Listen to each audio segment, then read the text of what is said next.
Welcome to this explainer. Today, we're demystifying velopharyngeal incompetence, or VPI for short. We're going to explore the mechanics, the root causes, and the exact diagnostic workflow used by specialized clinical teams. So, if you've ever wondered how these experts pinpoint the true cause of a complex speech disorder to plan, truly life-changing surgery, well, you are in exactly the right place. Let's get right into it.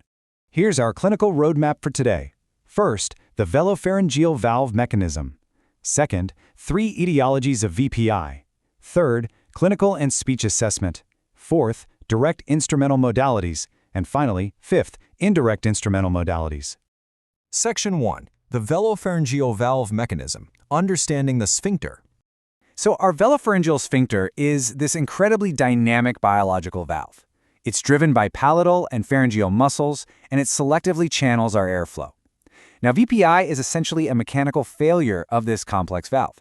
Basically, when the velum, that's your soft palate, and those lateral and posterior pharyngeal walls just can't properly meet, they completely fail to separate the oral cavity from the nasal cavity. And this happens during speech or during deglutition, which is just the clinical term for swallowing. To put this into perspective, normal speech relies on a really tight seal to build oral pressure. It's constantly selectively channeling airflow and acoustic energy into either the oral or nasal cavities to produce different sounds.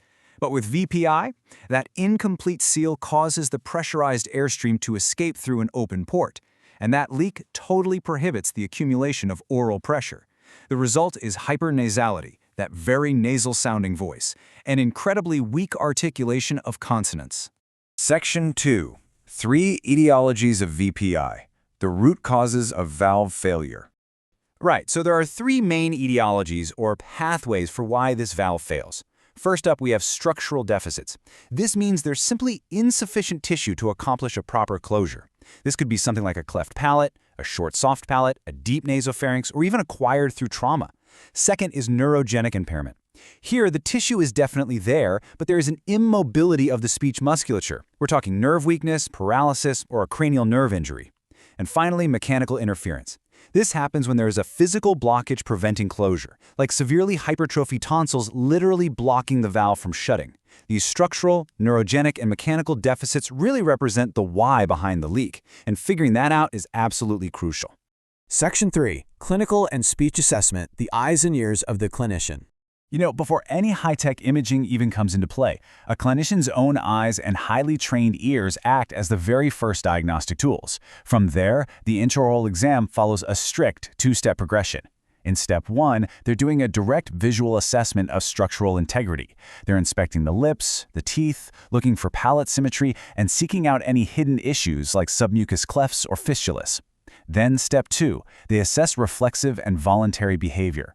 They might use repetitive stimulation of the gag reflex to check for neurological delays, and then ask the patient to sustain the phonation of the sound ah, just to watch exactly how that velum elevates and moves.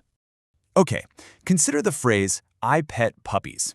It sounds like a simple, totally innocent sentence, right? But I want you to imagine trying to build up 5 to 7 centimeters of water pressure right behind your lips just to say it.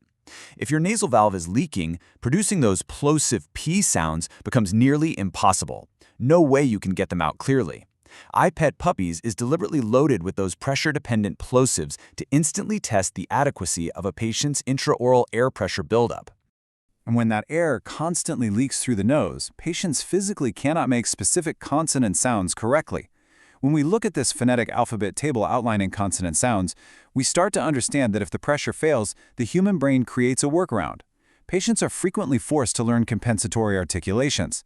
A classic example is substituting a glottal stop deep down in their throat because their velopharyngeal valve just isn't getting the job done up top. Before we dive into the specific medical technologies used here, we really have to categorize them. Basically, we have direct instrumental techniques, which are methodologies that enable the investigator to directly observe the actual anatomic activity at the velopharyngeal port itself. And then on the flip side, we have indirect instrumental techniques. These methodologies provide information about vocal tract behavior to make relative inferences about the valve's function. The clinical exam gives us the baseline for sure, but these instruments, they provide the objective, hard data that surgeons absolutely require.